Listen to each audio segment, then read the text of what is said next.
Salut tout le monde, on se retrouve aujourd'hui pour un nouveau podcast qui va traiter aujourd'hui de la course à pied et plus précisément qui va faire écho au podcast précédent sur la pose de pied.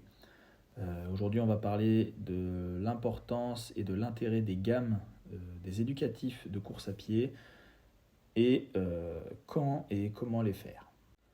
Alors dans un premier temps, quel est l'intérêt de faire des gammes en course à pied? Et ben en fait c'est parce que ça va constituer un exercice à part entière de renforcement musculaire et articulaire. Il y a différents types de gammes. Il va y avoir des gammes un peu plus typées articulaires, où on va mobiliser l'articulation de la cheville, du genou, de la hanche, selon les mouvements qu'on va faire. Enfin, on va de manière générale mobiliser les articulations, les muscles, les tendons tout le temps, mais il y a des dominantes. Par exemple, un travail de déroulé du talon vers la pointe en marchant, ça va plutôt être travail de mobilité de la cheville. Quand on va faire un travail par exemple de jambes tendues, on va plutôt être sur du rebond, sur de la tonification musculaire et du gainage d'articulation. L'exemple il est valable pour plein d'autres gammes. Il y a également aussi pour une même gamme différentes orientations principales, c'est-à-dire que je peux faire des montées de genoux plus ou moins dynamiques, plus ou moins amples, où je vais monter plus haut mon genou, je vais solliciter plus ma hanche. Si je mets un peu plus de dynamisme, je vais mobiliser plus ma cheville parce que je vais avoir du rebond. On peut faire des bons compromis entre les deux. Voilà, il y a vraiment pour un seul exercice différentes déclinaisons dedans.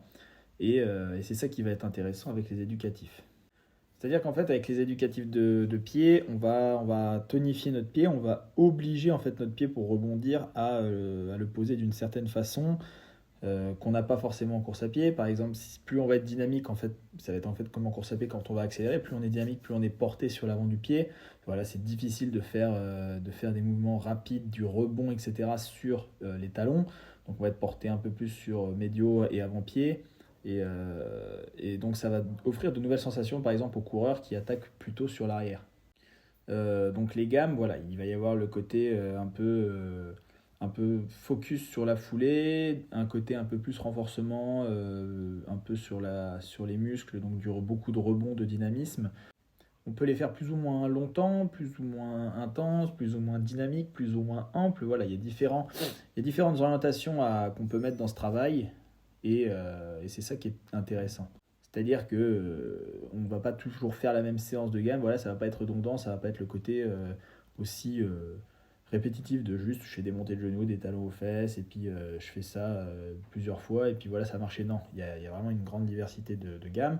Il suffit de regarder des vidéos sur YouTube où on tape gamme course à pied, on trouve des vidéos de 30 minutes avec 45-50 gammes différentes et vraiment tout utile pour différents axes de la course à pied.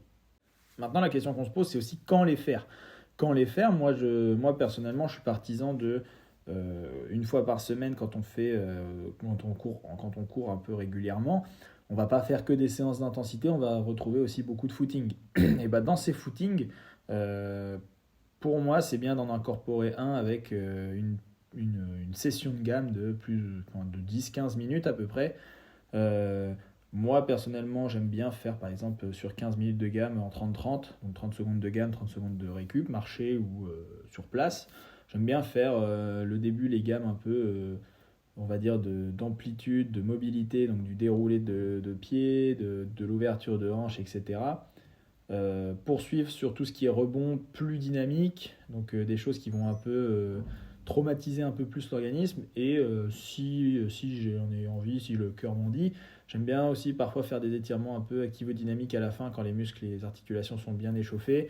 Voilà, ça j'aime bien. Et généralement ce que je fais moi, c'est que une fois que j'ai fait ces 10-15 minutes de gamme, j'enchaîne derrière sur des lignes droites. Donc des lignes droites assez rapides, assez brèves, d'environ 15 secondes. L'exemple type, ça va être de faire 5 fois 15 secondes très vite, où on va s'appliquer sur le placement, sur la pose du pied, sur le haut du corps, et derrière 45 secondes de marche pour bien récupérer, et vraiment à chaque fois sur ces 5 fois 15 secondes, être focalisé sur ce qui nous intéresse, c'est-à-dire la foulée. Ça c'est pour moi si on veut travailler les gammes à part entière, donc en fait comme un exercice complet. Il y a aussi une autre utilité qui va être la terminaison de l'échauffement, c'est-à-dire qu'une fois qu'on a qu'on a fini de courir 15-20 minutes, on va terminer cet échauffement avant d'attaquer une séance. Moi, j'aime bien personnellement faire ça avant les séances intenses. J'en vois moins l'intérêt, par exemple sur des séances de zone 3 d'SV1. Une ou deux gammes histoire de dire que, ou une ou deux lignes, mais pas plus. Moi, j'aime bien faire ça quand on est sur de la SV2 ou de la VMA ou plus. Euh, donc quand on est sur un travail assez rapide, assez brutal, j'aime bien finir mon échauffement par un bon travail de gamme, progressif pareil, où on va justement monter en dynamisme, histoire de faire bien chauffer les muscles, les articulations et aussi le cardio, parce que quand on commence à allonger un peu la durée d'une gamme qu'on fait en dynamique, ça pulse assez vite, finir par des lignes droites et enchaîner assez rapidement avec la séance, comme ça en fait on est bien sûr d'être bien échauffé, on diminue le risque de blessure et on augmente aussi le facteur de perte. Donc on a réveillé tous nos muscles, articulations, tendons, on a élevé le cardio. Si on attaque derrière avec des 200 rapides, on est mieux que si on venait juste de faire un footing à 5,30 quoi. Voilà, moi c'est là-dedans que je vois vraiment l'intérêt des gammes. Je trouve que c'est un exercice, notamment en triathlon, qui est trop négligé, un peu à l'image des éducatifs natation, parce qu'on va avoir souvent cette image de triathlon, il faut faire la séance, il faut faire des bornes, nanani, nanana. On oublie beaucoup cet aspect fondamental qu'est la technique, et qui est valable tout autant en course à pied qu'en natation ou qu'en vélo. Euh, donc voilà, ça c'était pour ma part. Pour les gammes de course à pied, dans les playlists que j'ai fait personnellement, il y a des vidéos justement dont je parlais tout à l'heure, qui traite de ce sujet. N'hésitez pas à aller y jeter un coup d'œil et à bientôt.